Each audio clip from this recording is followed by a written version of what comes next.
And welcome to the AEW Dynamite preview. We are the Dudley Boys of What Culture. I'm Adam Wilbourn, joined by Michael Hamflett and Michael Sidgwick, here to look ahead to tonight's episode of AEW Dynamite. But before we get into it, if you're a fan of this sort of thing, make sure you subscribe to What Culture Wrestling on Apple Podcasts, Spotify, Amazon Music, and YouTube, where we do daily wrestling podcasts where we not only review AEW Dynamite, but also AEW Collision, Raw, SmackDown, the show formerly known as NXT 2.0. Pay-per-views, premium live events. We have interviews, roundtable discussions, and a roundup of the week, complete with a very good quiz, of course, on Wrestle Culture. As I said, they're joined by Hamflett and Sidgwick to look ahead to Dynamite tonight and all the fallout from Maximum Carnage, sort of. Indeed. It looks mid. It looks pretty mid. Yeah, it's cool. It just looks pretty mid, this. So I'm just going to talk when you ask me to talk further. I mean, it looks mid, doesn't it? It does. I saw Matt Reigns saying this, and I thought that's not a great sign, yeah. Oh, he's checked out. It's a shame. And people are. We see that. I don't necessarily believe in New Year's resolutions, but I resolved something in the new year because of that tweet I saw at the back end of December about how the reactionary attitude towards AEW is something that lots of people are guilty of. And it was like, it finally sort of illustrated something that I felt, but was never as extreme as there's always what was the Tony Khan phrase in Sidge? AEW was always under. I never agreed with it, but there was always. To be AEW is to be constantly under attack. Thank you for that. Yeah, it was that I never agreed with. Everything's under attack. Yeah, just ignore it. Yeah, there was a less extreme version that I was like, and then you read it, and then if you feel a bit defensive, you're like, oh, then maybe I feel that too, and that's why I agree with Sidge. This feels mid, but Dynamite's had a good year. So I think it would be reactionary for me to just be like, this mid-show is going to be rubbish and AEW's trash, and I don't know what building it's in or whatever, but yeah, like so far so good in 2024, so maybe this overdone. Yeah, have some standards, mate. We were talking the other day, we talked about Sidge's happiness, and I was saying 2025 peaked, and maybe I'll be saying this in the middle of December, 2025 peaked on January the 7th, because Kenny was back in Nuge and hadn't had the Brian Cage match, which was mostly fine. And Roy's Netflix at the bed. It was like, my business is back. And it all made sense. Yeah. It all made, for a beautiful, little, short, limited time. It all made perfect sense. All was right with the world. One day. But there is a big face-to-face set to happen on this show. Kenny Omega and Will Ospreay. Obviously, Will Ospreay coming to Kenny's aid, seemingly partnering with him going forward. I don't know. How do you see this one playing out? I can see this playing out as a different strain of can they coexist. The ceiling for this is the Omega Page tag team. If Kenny and Will Ospreay, and of course they probably can establish this sort of chemistry where it's uneasy, the personal differences are what they are, there's that high caliber athlete tension of, we're great together because we're both great, but there'll always be that question, who's better, who's carrying the load, I think there is it's not what I would have done with Kenny, but I told you all along, he's going to be in a zone, and they're not going to build the AEW world around him because there is no AEW world. So he's in a zone, and I quite like this zone. It's less than ideal that he's not the epicenter of everything, but whatever. I like this. The O-Zone. Ospreay and Omega. Indeed. There's the team name. Indeed. I like you brought the T-shirt back today, by the way, Sidge. I did notice that. Oh, yeah. I like the Omega shirt getting an airing. Oh, nice. So I do like the idea of this being a long-term deal. Inevitably, there'll be a match or matches in the future. My only concern about this particular segment, I like the direction. I do like the idea of who's going to get the pins in these matches.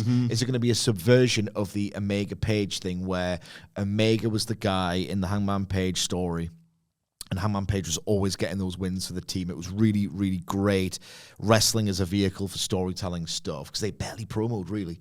They did it all in the ring, and it was just magnificent. Like the idea this time around of maybe the same thing, Ospreay, the same kind of story and the same kind of results to the matches, but to tell a different story of, at first it was Kenny Omega, it's like, well, I think Hangman Page might be better than me. but I'm not going to show it. Maybe you can sort of sell that Ospreay's getting the pins, and Omega's like, well, I kind of want to be where you are because you've supplanted me. Quite a similar story, but Omega maybe more accepting of it, more willing to show just how far he seems to have fallen. This face-to-face, however, I worry about slightly now. As Hamflett points out, and as you can probably see if you're watching us on YouTube, I am wearing a Kenny Omega t-shirt. I do feel like I'm allowed to, in good faith, critique my favorite wrestler of all time. He's got to want it. Mm-hmm. He's never not wanted it in the ring. The guy is the best cerebral and physical professional wrestler of all time. He will take unprotected chair shots to the dome to tell stories, to just be at the pinnacle, at the apex of that in-ring big fight wrestling match. I need him to show more as an episodic TV character. Mm-hmm. That's the world he's chosen. That is the world that he was instrumental in building. I want him to look the goddamn part. It's different in the New Japan context when he's doing the press conferences. That's where he's always seemed to belong more. But maybe he could fake it a little bit more, make a bit more of an effort. So he does this Gabe Kidd stuff. And 2 years ago, he did the Will Ospreay in New Japan Detour. And he looks the f***ing business in New Japan Pro Wrestling. He's got a... Why does he forget how to f***ing dress when he crosses the Pacific, you know? He looks like he's lost luggage. Yes. He's got to borrow some stuff, yeah. Ironically, Will Ospreay has lost luggage. Yeah. So God knows what he's going to dress up like. I want Kenny Omega to wear a nice, tapered, tailored suit with a button done to the top, maybe a little tie. I want him to look like New Japan, Kenny Omega. When he came out on Dynamite, it almost looks like he's slumming it, and I don't know if that's an aesthetic choice. He's done it in the past. In the program with Hangman Page, he would wear something just short and a t-shirt, and then when it was time to turn it on, he was wearing suits. He was having this ridiculously brilliant OTT entrance. So I don't know if it was an aesthetic choice last week where he just had, on his AEW comeback, his most recent one, he had like a shirt. It looked pretty baggy, to be honest. Didn't do the top button, and he just wore some jeans. I understand why he goes for it, but maybe he needs to realize that this ambitious, very thoughtful, I'm not going to look like the Kenny Omega because in about a month or 2 months or 3 months' time, I will, and your enjoyment of me will be enhanced and all the rest of it. Can you not just come out in a suit? Can you not just come out in a goddamn suit and look the business and be Kenny Omega? There's always the sense that he's almost... I understand the psychology behind the character work. I'm not stupid. It's all building. It's all build. Can you not just come out and present yourself as a star? Present yourself as a star. So I want him to look the part, but I worry he just always wears like these baggy jeans. He doesn't look like a star on AEW TV, and maybe there's been enough pissing about with this sort of thing for me. I think he has the luxury, and nor does AEW have the luxury of asking you to be with, because to a lot of people, it just looks like a guy in the ring isn't a star. And while I appreciate Kenny Omega, and I will give you a chance to talk at some point, Hamflett, I'm sorry. While I appreciate the idea of what he's trying to do, I don't want him to compromise. Maybe he does need to compromise to a certain point. If the idea of compromise is just wear a suit and look the business, maybe he could compromise, wear a suit and look the business. He could even, if he wants to add a layer to it like he always does, present the idea to Ospreay, I'm wearing a suit because I'm kind of pretending that I'm still Kenny Omega. You know, there's still a detail there. My other concern, other than him dressing like I did before I discovered that he can wear like well-fitted clothing. Because if you grew up in the UK when you were about 16 or 17 and you saw the Strokes explode on MTV2 and you thought, why can't I find clobber like that in Top Man? You know, you had this, didn't you? Yeah. I look so baggy. And then why are these 22-year-olds in the indie clubs? Where do they get these clothes from? It's still frigging boot cut on the high street, and I don't even like this. Yes. But I felt like the shop was telling me that's what I wear, and then it's not even what I'm seeing. Yeah. Anyway, so he looks like that. He doesn't look tailored. Yeah. Or like he proper looks after his wardrobe, and it's part of the presentation. And infuriatingly, he does it. I know this seems trivial. It's not. It's a looks counts. business. It all counts, It all counts. My other concern about this is that Kenny Omega is a promo was at his absolute best, and he probably is always going to be at his best when he plays that completely aloof, I'm above everyone, dickhead heel. And he was amazing. I understand why it was a little bit, people thought it was a bit yuck in 2021 when he was threatening to give Jungle Boy a knuckle sandwich. I found it funny personally, but I understand. But he was on great form and he was composed and he felt like the biggest heel champion in the company. Talking in the back. Yeah. He just did these Michael Cole jokes that no one understood. But us, we got it. As a babyface, he sometimes has this sort of really arch quality to him. I think his love of anime influences his promos, and it can be a little bit hard to take seriously. I want him to take on that edge. I did. First try. I want him to be I want Kenny Omega to be and stunt on that whole Will Ospreay in this promo exchange. And that I want the circumstance, like an attack from the Don Callis family, to bring them together, and then they'll take on this uneasy journey as partners, come rivals or whatever. But I want him to be a complete bell end to Will Ospreay. He's got great form being a bell end to Will Ospreay, but the initials of the company are different, and sometimes it's that simple. I'm wearing the Kenny Omega t-shirt. I can take the piss if I want. He can be a bit stumbly-bumbly on these long promo exchanges, and not just the ones when he's near death alongside Chris Jericho. Sorry, I should specify. A lot of people feel like they're close to that end when they're enduring a Chris Jericho performance. He had diverticulitis. Yeah. I just want him to feel like New Japan Kenny in an AEW ring. And I think this has to start tonight because already the perception of Kenny Omega has shifted from that January 5th match to that match against Brian Cage and the presentation of the character. So play the hits tonight. Is this leading them to a match with the Don Callis family in Australia, Grand Slam? Yes, just straight yes. Book the tag match. Just quickly on that, the promotional disorganisation that is AEW has led to all sorts of confusion about this show, from the downgrading of it initially to where it even sits in canon as a pay-per-view, as a TV special, when it even airs, because of like it's a total farce. It being on a tape delay and then them not realising there's basketball. A mess. And from the outside, who knows what's gone on internally, but from the outside it looks a mess. Like, as a result, there is conversation getting lost that they're going to have a 10,000 plus crowd who will be hot for this product, by the way. So this show already stands to over-deliver because expectations are through the floor based on the mess they've made of promoting it. You're going to get Tony Storm probably in a main event in a match that's got significant heft to it with Mariah May. Yeah. And this should be we're going to try and steal the show, we're going to try and steal the match of the year discussion match.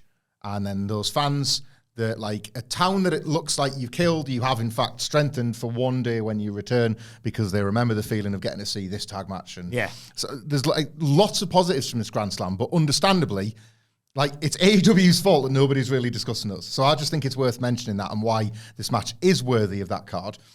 Ospreay loves and is massively over in Australia. Kyle Fletcher can play the I'm great to be home.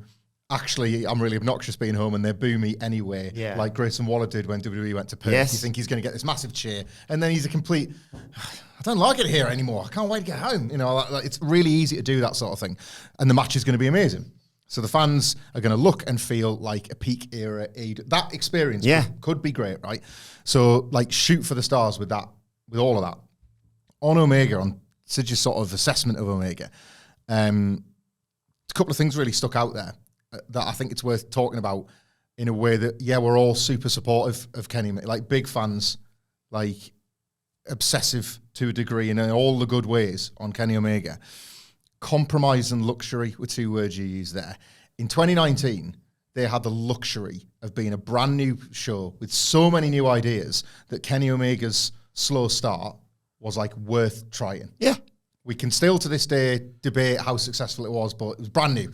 Absolutely. Like, worth trying. Luxury. You only get to be brand new as a show once. That's your luxury. In 2020, when we're talking about the little subtle details of how we dress for the Hangman Page thing, you've got more than enough room for compromise because you work into an empty Daly's Place crowd in a pandemic and people are in love with your creative in spite of the factors.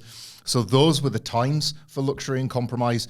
To not acknowledge that 2025 is not a time for luxury and compromise is bad business. Yeah. It's the same as pushing Hangman Page as a babyface. Yes, you have always done things a certain way with these talents, but this is not that timeline anymore. Yeah. This is an AEW that needs to respond to its hardest hardcores, its loudest and most vocal members of the audience, and people that still give a damn. And like the things like, right, yes, we've all enjoyed Hangman Page's performance of this character. Wrap it up and give the people what they want. Kenny Omega, it's not the time to do a 2019 or a 2020 or a thinking bigger. It's a time to like give the people what they want. And I would argue, and who the hell am I to sort of try and like criticize Kenny Omega's wrestling brain, right? But I would argue it's a bad wrestling brain to not acknowledge that. Yeah. Look at your surroundings and think it isn't actually the time to be the ever thoughtful big idea Kenny Omega. Like the bigger picture is not the one to tend to. It's the week on week that you need to like reflect some growth in, and Kenny Omega is a difference maker in that environment. You can play with the trust once you establish it. That's exactly that. Yeah, that's gone. And one of the easiest ways to get that back is by leaning on the stuff that people definitely love, and they definitely love Kenny Omega. Do you want to hear my pitch? The way you've approached feels like it's something to do with the ozone. You're quite right. Are you talking about storyline ozone layers? Sort of. Kenny Omega, Will Ospreay, the Golden Brothers. Right. Yeah, I mean. It's very, very, very Jericho coded. Speaking of... Which is to say, the worst thing you've ever said in your life. I'm thinking of the ground that covers. You actually said, without saying, need I say more, with your face there. Need I say more? You could see Ospreay saying that, though, suggesting it. Yeah. Yeah. I think so. Oh, I see. So if he suggests it. You mentioned the learning tree there, Sidge. And, Are they on the show? No, but... Well, why are we talking about them then? because they're adjacent with the Death Riders and all that. And So you it's- just want to segue. Yeah, well, they might And I'm be... still on your dick. They might feature in Cope and Pack, which goes down tonight. Right. Here's the thing about Cope and Pack. This isn't one of those things where it's like, bloody old main eventers who won't go away or beating the young talent. It's Pack. If Pack... The young talent. You know what I mean? Like Pack... How old is Pack? Has got this floating presence in AEW for reasons that are his own. Yeah. He'll go away and then come back and go away and come back. As much as I think he's just absolutely godly as a professional wrestler, Pack. I mean, his supernatural physicality, his athleticism, his footwork, how he can just sprint into the Blade Runner, disguising it as a charging attack, then just stop dead in his tracks to take it. It's breathtaking. He runs the ropes in the way that you told you're not supposed to. Yeah, he adds yeah. the extra steps, and that's supposed to be the no-no, and it actually enhances what he's about to do. No, he's the best, but you can't... I'm not going to complain about Cope beating upcoming talent Pac who they could push, because one, Pac's... I think he's reached a ceiling as what he can do as a star in wrestling. I think he's basically the best solid hand of all time. Yeah. Is that fair to say? Yeah. The best solid hand of all time. I think he wants it. He's got his own personal things going on. So it's not going to be this big disgrace if Cope beats Pac, which he inevitably will because he's set for a showdown with John Moxley for the world title. Still don't want to see it. Could be another Death Rider Deke. Yeah, they love their deeks. I love the Dekes. They love Death their Riders deeks. just running in.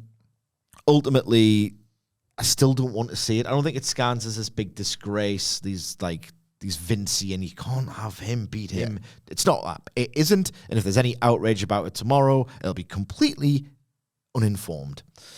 I don't want to see it. But then again, I don't want to see Cope in a main event program to begin with. I think his star power and his legacy has been pretty badly exposed upon his return. I want to skip ahead to the point where he does some good heel patter with Christian Cage. That is so funny in them, Yeah. and has its own perfect place that they'll turn babyface, you know? Skip to the tags. The thing about Cope, right, it's like he's that unfancied thing where, like a ridiculous analogy, right? But say I'm a fan of hipster, light roasted coffee beans with these pretty extravagant flavor notes. And then from time to time you go, right, near the end of the month, I'll get like a more basic option. And it's just like, oh, you know what? I could have this all day long. And then you always go, actually, no, I'd rather get the posh, pretentious stuff. I will never look forward to anything Cope does. He actively gives me the ick in segments and when he's doing character work. Almost every single time when he's in the ring, I'm thinking, he's actually really good at this. Yeah. He's actually really good at this. He's the most unexciting safe bet, and I don't want to look forward to that. This match will probably be really good. I'll probably actually, in fact, be surprised by how good it is. He's a stew. He is a winter stew of a professional wrestler. It's weird because you don't go to a restaurant for a stew. You don't go,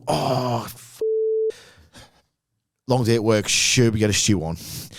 You go, no, I want a really nice takeaway. You know what I mean? Yeah. He is a winter stew of a pro wrestler, and this will be good, but I can't possibly get excited about the prospect.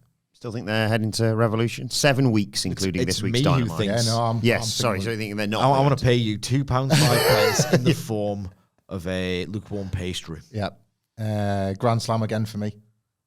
You even have the excuse of the undercard if you want to put Tony Storm on as the main event. So it's almost like a get out of jail free card for this story, not having that main event juice. Not for the first time in this Moxley run either, but like the So that'd be what, 3 weeks? Yeah. Yeah. 3.5 weeks. The thing about the Death Riders is that they could always like burn him alive or something, and like, all right, okay, well he's off TV and then he comes back before Revolution. Tried to kidnap him on Saturday. Don't forget the crimes. Well, speaking of crimes, Mox has probably seen some videos online. If you do the crime, jacked kangaroo, you man. get the TV time. It's good. I like that. It's all good stuff. Put it on the T-shirt for the Death Riders. It's all good stuff. Cope is Stu? a match graphic happening in front of me that then sort of fools you into enjoying the match. Like I see a match graphic with Cope. How am I supposed to? You get the old David Byrne, don't you? How did I get here? And then you watch the match. And he's like I kind of, if I had glasses like you guys, I would just like put them on the end of my nose and kind of look down them as if I was like reading the paper, reading the financials, and I'm, wait a minute, this match is making more sense than most matches. How's he done this? So I have no expectations for this match until I'm about 3 minutes in, and I'll be really enjoying it. That's Cope, and I think they might do the Death Rider Deke. The running and Deke that. Riders. The Deke Rider. That's when Geordie Redditor goes, please. Aye. Yeah. Grand slam this drab trash with him and Mox. Wrap it up. Wrap it up. Thing is, Wrap it up and wrap what up? Because is it Derby? Is it ever? Like, I can't. Nobody is wanting this John Moxley reign to continue, and nobody can see where it ends. It's a worst case scenario. Yeah. So like, you're almost thinking, well, sod it, put the belt on Cope so that Christian Cage cashes in on him, and then Mox, not my fault, man. I don't know. Nobody wants any of this. Yeah, it's not one of those things either where like, I hate having to do too many parallels to late 2010s WWE because AEW is significantly better. Some of that's very bad faith. But not all of it. There's feelings and there are parallels to be drawn. It's not even one of those things where it's like, oh, God, why have they brought back this part-timer? It's like, have you seen the number he's just drawn on SmackDown? Yes, this is totally fatalistic. Yes, this is total short-termism, but you cannot deny, look at the numbers. This one bloke has just got by coming back. It's going to kick their ass in the long run. Not really Renaissance period, but you know what I mean? That's what it felt like at the time. Yeah. It doesn't even have that short-term business sense of, well, you can see why they're doing it. Jericho. As much as we don't like it, occasionally we'll pop a quarter on. Like, that's why then. This stuff isn't even over. It's not even over in the buildings. It's not as if there's the two tribes of the contrarian voices who want to project their own version of WWE onto late 2010s WWE, people who quite like it and will tune in for the stars. It is not even that. You're right. It's just, it doesn't feel like they've got a fan in the world. or anyone fighting for them. There are people on X, and it's bubble stuff within a bubble, who seem to really like Mox, and even they are kind of like putting up the flags now and thinking this stinks and it's a waste of Mox. How old's Pac? Give us the full button, mate. Give us the full button and I'm better. It's time to play the game! Time to play the game! Ha ha ha ha! How old's Pac? I saw him wrestle in Brighton in Gateshead in 2007. And he was young, but not as young as the other skinny indie kids. So I'll say that would have been, what's that, now nearly 20 years ago, Christ. I'll say as a result of that, he's 38. Right. So I was doing like the social clubs. So Kenny Omega, I think, is 41. 40. No, he's 40 years old, I think. I'm trying to do the parallel career because Kenny started like a lot earlier than you think. So he's in the wilderness in Manitoba, and then an even more remote frozen landscape. Pac was in Gateshead. So around about the same time they were coming up, I want to say 39. Well, one of you has got a... Bingo! I can tell you, Pac is 30. We're on our 30s, obviously. Fact. For the time being, at least. 39 in August. It was weird because he was like, Well, he's 39 until he's 38. it was so weird watching him. Like, oh, that's like what a real wrestler looks like off of the telly. And then it's this like realization of, well, I'm watching these other guys. It was like, it wasn't their fault. It was just like, oh, he's a pro one. Yeah. The tag team titles are on the line tonight. Private Party, the tag champions, in case you've forgotten. Taking on the Hurt Syndicate. Will new tag champs be crowned, Sidge? It's a case of how much dignity do they want Private Party to have? Is it a case of, could Stokely come back into the mix here? Because that, or do they just completely abandon that idea altogether because it was so rushed the Private Party win? And they got fooled into, like, times are so desperate that Tony Khan kind of got fooled into thinking, well, the Young Bucks have had an absolutely stellar match. Well, must mean their opponents are over. No, it doesn't. They've sharp realised that Private Party on it. They aren't that over. I feel sorry for them in a way, Private Party, because it was a total speed run of a story. You're not going to say, oh, no, we're not ready for the titles yet. That would be stupid. It's not worked. The booking's done them no favours, but every time I see them in the ring and Matthew and Nicholas Jackson are not on the opposite corner, it's pretty sloppy. It's pretty rough. It's like John Moxley, you don't want to make him feel like he's right. This is Stagnation City. Jones, they're not in the same spot. They're not in the same spot, but they're actually worse than they were 5 years ago. They just do the same stuff. Yeah. Without the same quickness. And yes, there's been some really bad injuries, so I'm sympathetic to a degree, but they shouldn't have been put on the spot. They've done nothing except drink shots in the nightclub. There's the hottest ticket in town, the nightclub by the ramp. It's such fake USA Pro Wrestling. I hate it. It's not even been doing it that often, and I still think it's the most fake garbage, that most one-dimensional gimmick crap of, they're the young lads who like a bit of a booze and they're quite cool and they go to parties. Well, that's that on the stage of a television program. It's pathetic. It's not got them over, shockingly. And the in-ring, when they've actually been in the ring, it's just been totally subpar, even by the expectations of what this tag team division can do in 2025. If you look at the way they've been portrayed compared to the way the Hurt Syndicate have been portrayed, the only thing that makes sense is a pretty brutal, blunt squash. And then maybe they could do a rematch where it's like, they grew into it. It's more respectable showing. They didn't manage to win back the titles, but they got a little bit of their dignity back. I'll do 2 matches and do it that way. I don't want to be patronized with a 12-minute back and forth, really. Yeah. It's good for Dynamite if they don't do that as well. It's good for the show and the range and the feeling of the show. If like when you typically get a squash, it's because it's so and so is in action, or there's such an obvious winner and obvious loser because one's getting a push and one isn't. This is a title match, and like a squash in a title match. I'm going to invoke Brody and Cody here, but like that's like that feels different. It does when you like when there's belts on the line and theoretically the ring announcer's there and the belts are being held up. Right now it's an even battle, but then you just see this murder play out. It's totally different. It's a different energy for the building, for the night. The people that bought a ticket will remember that thing they saw.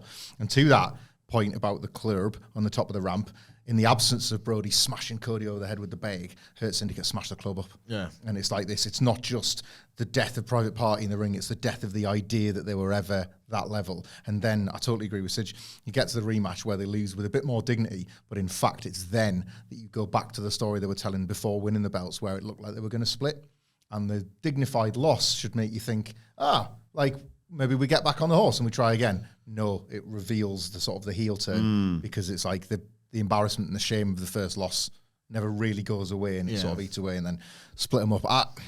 I have, a certain sympathy for Private Party, but the 5 years is kind of it's as much a stick to beat them with as anything else, isn't it? Because you've got less, injuries notwithstanding, you've got less excuses than you had 5 years ago for being raw and for being a bit rough around the edges. Yeah.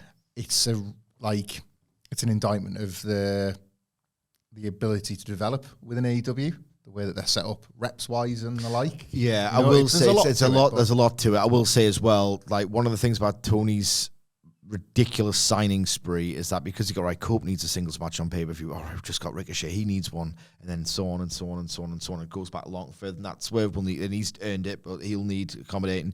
That tag team division just stopped existing pretty much. You get your one match on the pay-per-view. But the idea of like an undercard thing, like Full Gear 2019, you got 2 tag matches on there. It's barely happening. Yeah. We also have Swerve Strickland versus AR Fox tonight. Yeah, I'm going to be prepared to be surprised by this one. I like the idea of Swerve, who's probably going to win, I think. It's hard to look past Swerve here. It is hard to look past. He's got Ricochet in 2 weeks, yeah. Yeah, it's hard to look past Swerve here. It's the most basic. They've already shot the angle that's piqued my interest in everyone's sensational stuff. Now Ricochet's been a total bitch, running away from Swerve. Now I want Swerve to beat AR Fox. As a backdrop to a post-match promo, just to keep this ticking over until we get to Atlanta.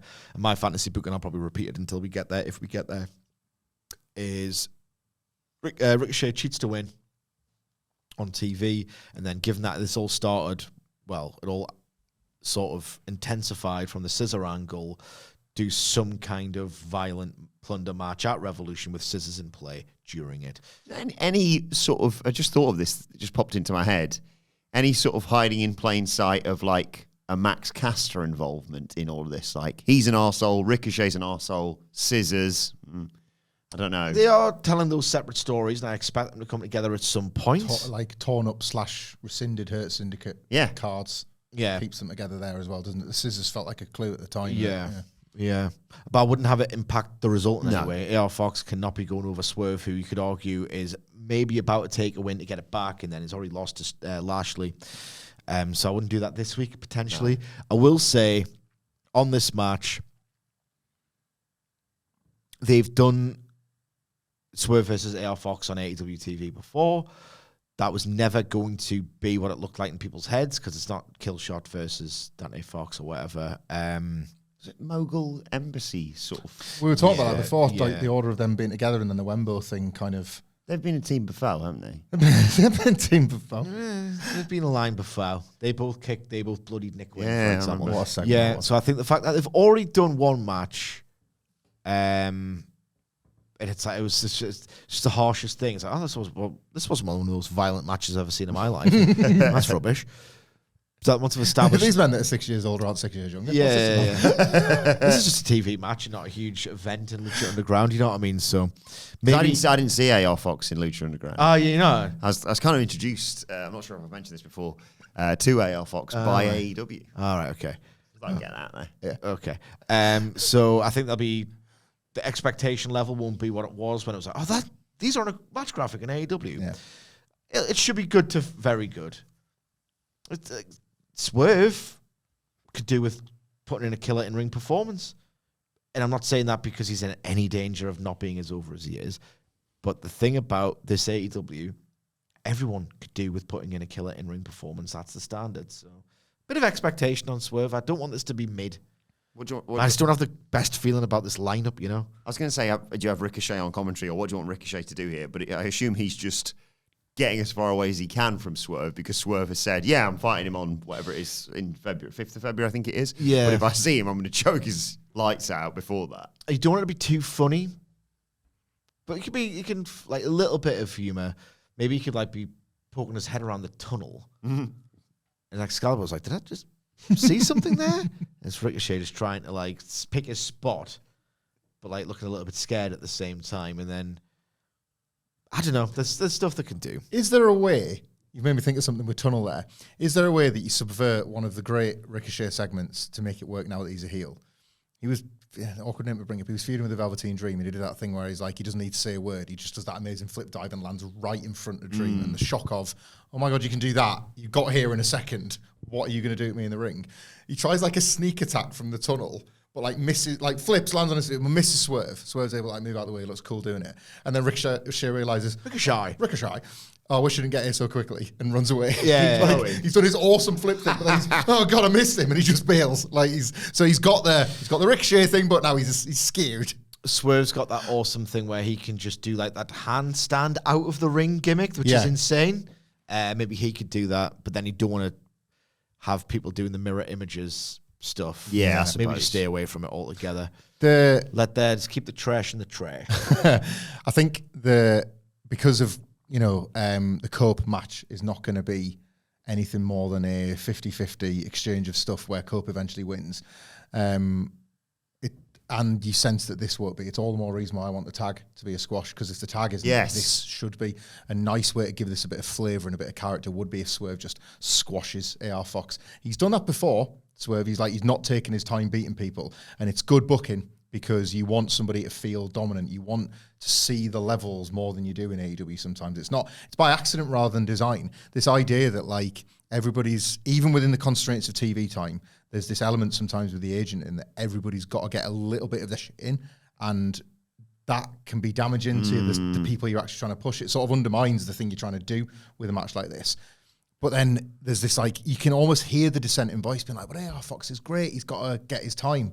Like, does he? Do you know, like right now? Really does he right now? Yeah, like it's AEW autopilot agent. It is, isn't it? Yeah, and I would, if one of the matches here, because the card feels a bit mid and a bit like everything you've seen before, even in the cases where you haven't seen it before. Cope's going to go 18. Yeah. Minutes. I don't like, just like have, if say for example, if the Hurt Syndicate just decimate Private Party, you can't do that sort of thing twice, but you can just have Swerve be in total control. AR Fox has got aerial stuff in him to look like he's going to make a comeback, but you even chop that down pretty quickly, and Swerve just gets it done. Domination, because what you can tell the story of here is that AR Fox and Ricochet have got enough stylistic similarities that Swerve is telling Ricochet, look what I do to guys like you. Yeah. Like, I just take you out of the air. I'm not bad in the air myself, but I take you out the air, I neutralize your speed, and I beat you, and I do it viciously, and I'm not afraid to get down in the muck. Like, that's the story you tell. And that's a different kind of squash then, isn't it? And it's not so, we're back from the break, and the referee's just said, we're back from the break, AR Fox, release the hammerlock. Yeah, you can already sort of picture it, can't you? So another match that could be a squash, I suppose, is the in-ring return of Samoa Joe taking on the son of Nick Wayne's mom, Nick Wayne. that's what it's called. If you look, there's a lot of matches that shouldn't go the distance, which maybe I'm going to revise my prediction about Cope and Pac, and maybe it'll be like 19 pretty slow minutes. Pac's got that in him to go slow for the sake of it, and he can lose interest. We shall see, because this exists, surely, Joe versus Wayne, to be disgusting. I hope so. To be absolutely disgusting. I mean, what Nick Wayne should be working more than he is. He's got the Private Party arc written all over him in terms of stagnating, and he's one of these preternaturally gifted flyers. He's going to be doing the same flying for 5 years, because I do like his face. I think Christian Cage, he seems to have rubbed off more on Nick Wayne than Jack Perry, because Nick Wayne's got a good little bell end of a face. And I want to see him pull it when he's somehow, like, Joe charges into the post, but better, because he's more clever than that. And then have that little look on his face, and then Joe can rise up behind him, and then Nick Wayne can realize, oh, God, he's behind me, isn't he? And then get choked out, whatever. I think there's a good... Joe's a very good... Wouldn't necessarily put him on a thumbnail, but a good thumbnail face for that kind of, like, blocking and composition and stuff still like image that. of the walkaway spot, like you want Nick Wayne midair upside down. Yeah. Or something, like he's doing a 450 or He's something. a very Joe's good already just walking away. visual wrestler, Joe, and I expect them to have some good screenshots. Yeah. Walk away from me. Samoa Joe. That's what Nick Wayne's mum could say. Well, she's got it going on, obviously. I couldn't care less about this Fued, and I know that, like, I know you're not allowed to say that in front of the ball knowers, but just the three of them lined up, him, Shibata, and Hook. That's what I was like, I'm not looking at those three and being like, oh, they're hard. I'm looking at Hook and Christian Cage and going, but you left. Like, I'm not getting the desired response I think AEW want you to feel from these. I liked it last year when they did it, but it wasn't so much like, God, I can't wait for them to come back. Yeah. It's another thing where once upon a time, compromise and luxury, it's another thing where there was a time where you had the luxury of being able to put people on screen and just like yelp with delight that these people are on screen in an organization that suits them. And we're not in that time anymore. And you would think, oh my God, Hook's going to be as hard as them and have a legendary aura like them in 2 years if they're paired together. Doesn't work like that. Hasn't worked like that for years. So when I see them do that with these, I'm going to be thinking, oh well, he's not going to get over doing this. You're definitely watching and reviewing the trios finale to all of this on Collision in about a month, aren't you? Like that, this gets paid off in a sort of. Maybe it makes the next pay per view or something because you've got the reason for Cage to be there with his cash in, whatever. But In Australia. Yeah, I post Grand Slam, yeah. Quickly before we get to the final match advertised for tonight's show, any more from Jarrett and MJF on this one? Lots of talk about that last week, obviously. Well, that's the thing. I would expect so because there's at least 2 matches on this 5-match card. 5 in the face-to-face, yeah. There's 2 matches that could be squashes, or you could argue should be squashes, and I've got the funniest feeling that Jamie Hayter and Julia Hart's going to go 8 minutes, and you're not going to be able to see 3.5 of it because it'll be gobbled up by a commercial break. So I expect a lot of talky stuff. If nothing else, I should just go out there and Jeff Jarrett should redeem himself. If I'm Jeff Jarrett, I'm probably going to say, sorry. You know what I mean? If I'm Jeff Jarrett, I'm going to go out there and say, maybe like fictionalize it. SORR. Why? Because just say like I fell for an old trick. I'm too old to fall for that trick. I stooped down to his level, said some dumb BS that I shouldn't have said, and then let's do this again, but better. That's what I would do. I think Jarrett comes out like, Max, I want you back out here. There's like last week you sort of brought my wife into it physically. You don't do that. Hands on, Cuts to backstage and MJF Not gonna bloodied up Dustin Rhodes, just bloodied him up, and like Jarrett. He went on Collision, runs. Sage, I watch it on Thursdays. You're spoiling it. Sorry. So he's bloodied up Dustin Rhodes. Jarrett runs to the back, and it's a setup. Jarrett. When's the match? When's it happening? But Revolution. You think this gets to Revolution? Yeah, why it does. Don't have it on the one of your bets. I don't know. Because I don't know. God, you should get the Revolution. Well, because they've gone for Swerve and Ricochet on TV. Yes. They are offering up for some the of time these being. I think you're right with the stepped up rematch, by the way. For selling tickets to TV, because that big picture of the AEW roster was long not doing the job for these buildings. For the actual benefit of your investment, there's a lot of reasons why building these matches for this date on television is a good idea. And I guess I'm saying is MJF Jarrett one of those. And he likes it. He likes his TV. This is what I mean. He likes his TV. He likes going twice. So I wonder if 2 times. It was escalated more than I expected last week. And has that happened because they're working backwards from Revolution, where it's a rematch rather than a first match? Maybe. That's for them. It does like that as a formula. So yeah, maybe we just get something close to a match announcement, or the heat angle on Dustin Rhodes feels likely because last week's Dynamite already felt like it had a little bit too much of Jeff Jarrett, and then they did another MJF in a segment. concession stand. I'd like to see that. Yeah, two below concession stand and falling over in the It's like mustard. the Memphis stuff. Yeah. Yeah. Texas Chainsaw match. Shut up, mate. Finally. Had a fantasy book him for coming back in the Rumble today on a video. Jeff Hardy. Yeah. More like Well, because it was that, or pitch something from Like that as well. So I was like, I'll take double Jeff, thanks. just fantasy and Hardys belong in the same sentence. It is when I'm Mundane talking about booking. the matches I would invent, man. Mundane booking. Jeff and Mundane Hardy. But Sid, just checking my notes here, and just the one women's match advertised for AEW Dynamite tonight. Indeed. Hart and Hayter renewing their rivalry. Jamie Hayter versus Julia Hart 2. Let's talk about the match, I suppose, before we get to the name of the game. But how do you see this one going? Mediocrely.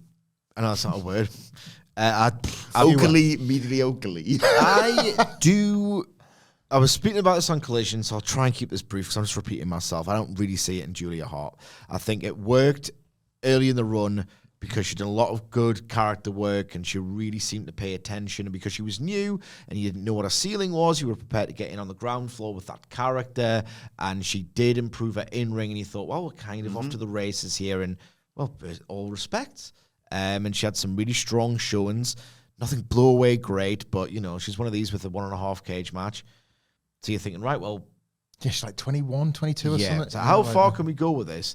And then she has this match against Holly Cameron on Collision. And now that she's not in that form where it's, God, every single match she has is better than the last. That's the standard. That's what Fletcher's been doing. Yeah.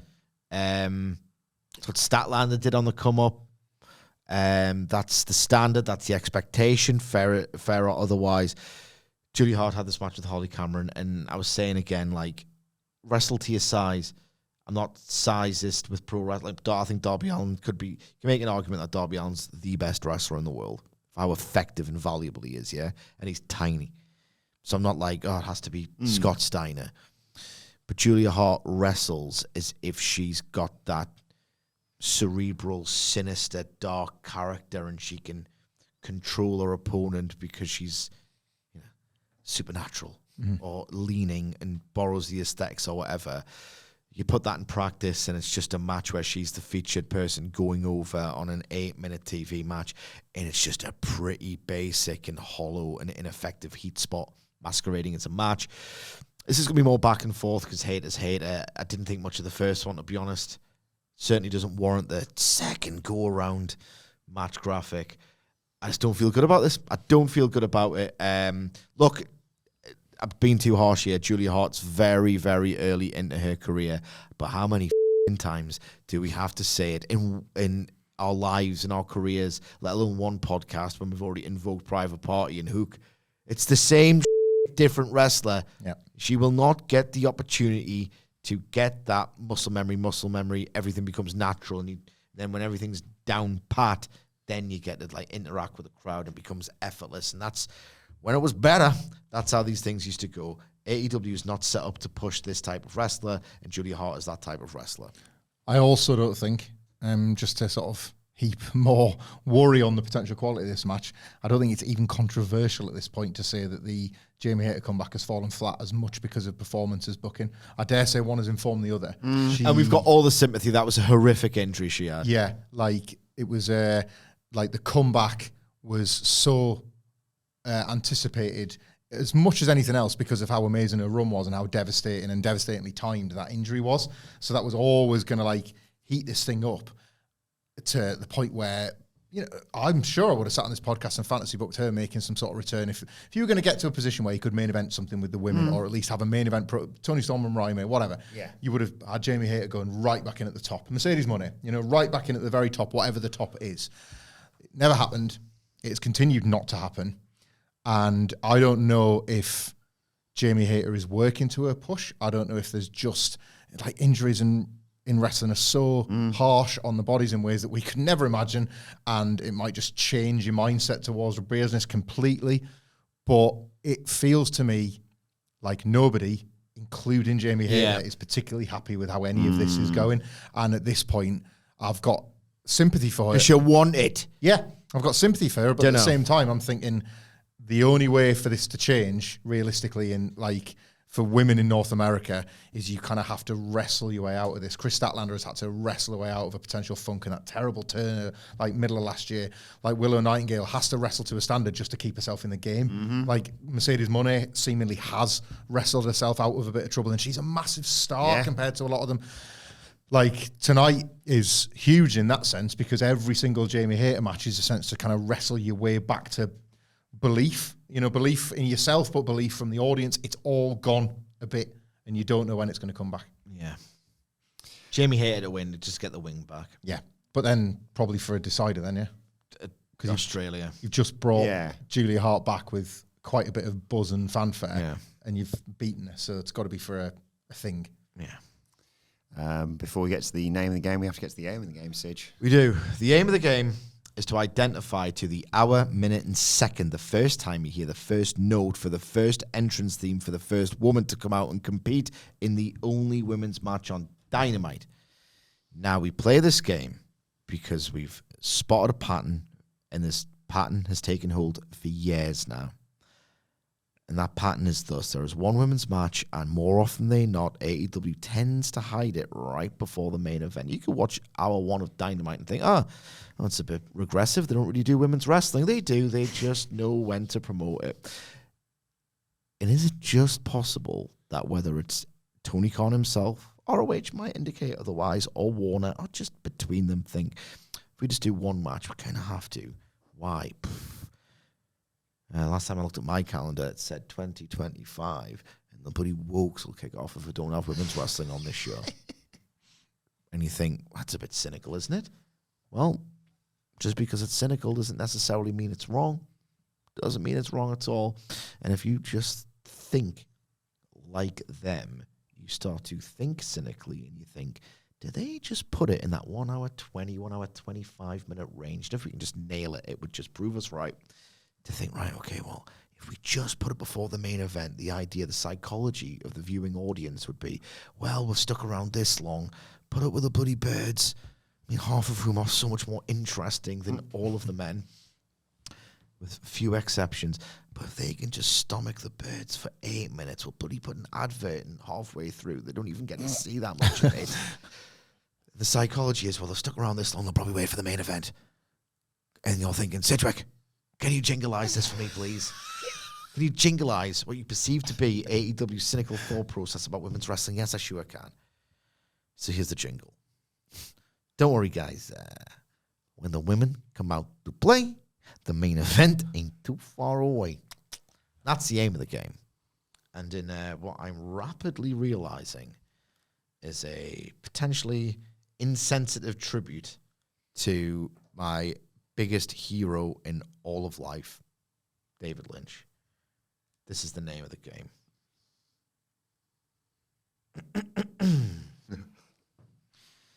A feckless wrestling boss they call the Con Man books one women's match on Dynamite. Every single other match has got a bloke in. Light the fuse, let's go, ignite. I close my eyes, then I drift away, bored of Dynamite.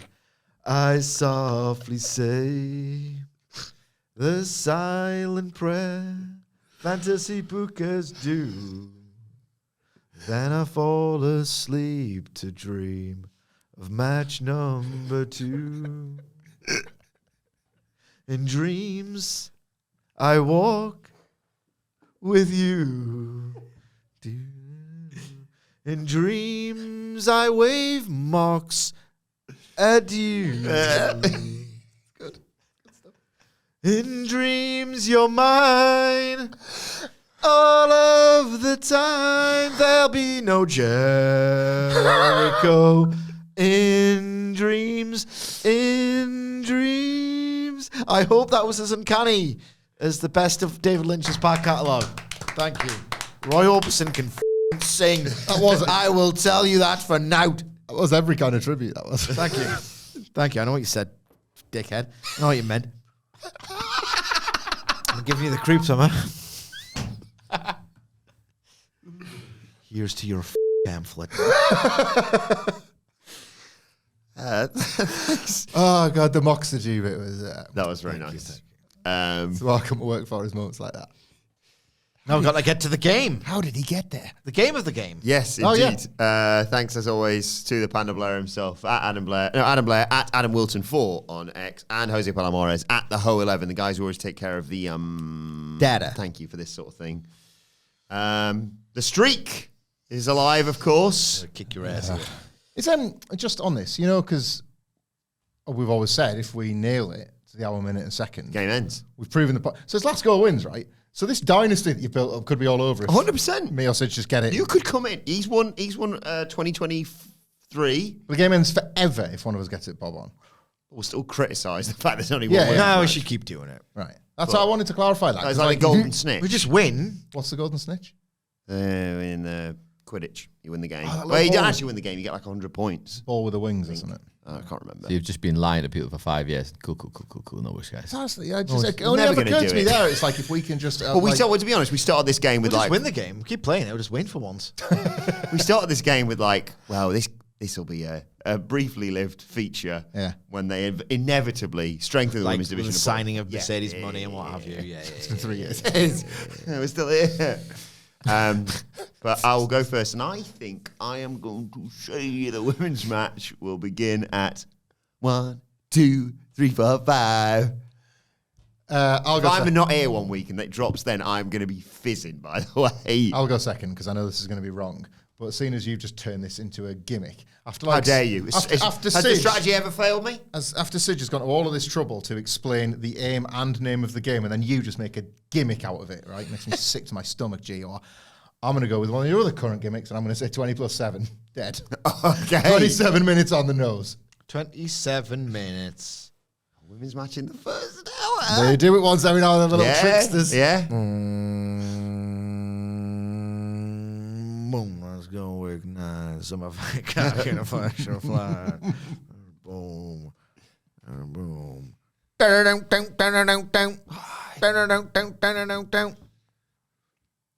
start and then cope and pack. Give them 22 minutes. We'll treat them like. How are them cops? Should we make them come? 1 hour. Don't look at 19 me. minutes. Oh. And 21 seconds. I've messed that up, but none of your concern. I have a question. What's the main event of this show for usage? Coop and Pack are going to make them come. Oh, I see. Yeah, probably not. Not the tag titles. No. We've only got 5 minutes left on. Oh, don't worry, it's fine. It's finished. Do you I open mean, they with that? should. I mean, Statement, I'd like to statement opener. Just like, oh Jesus, that's over quicker than we anticipated. I do the big Standing ceremony match. of. Oh, a standing match. They squash them so quickly. There's a standing match. Yes, I love that. I love that. Please bring that back. Here's something they could do to like make it just register as a shock. Do the big sort of big match introductions, like proper entrances for either team, and then like Excalibur can say we're going early just so we can get the maximum time possible. We do have an overrun, and then it's 2 minutes dead. Yeah. It's like, oh, might be they're making a private party. We'll see. I doubt it. I doubt it. Let us know your thoughts ahead of AEW Dynamite either in the comments or on X at WhatCulture WWE. Ow. Fist all right, You can follow all of us watching there. You can follow Michael Hamflett. You should do the battering with your fists when you're talking about your cock. Yeah, more on that later on with NXT. Oh. You can follow Michael Hamflett at Michael Hamflett. follow Michael Sidgwick at M. Sidgwick. follow our brilliant producer Adam Nicholas at Oh. it's Adam Nicholas. Yeah, you can follow me at Adam Wilbourn. Follow us all at WhatCulture WWE, as I said. And make sure you subscribe to WhatCulture Wrestling, wherever you get your podcasts from, for daily wrestling podcasts. We'll be back tomorrow to review AEW Dynamite, and our NXT review is coming your way later on today. But for now, it's been the Dynamite preview. My thanks to Hamflett Sidgwick. Thank you for joining us, and we will see you soon.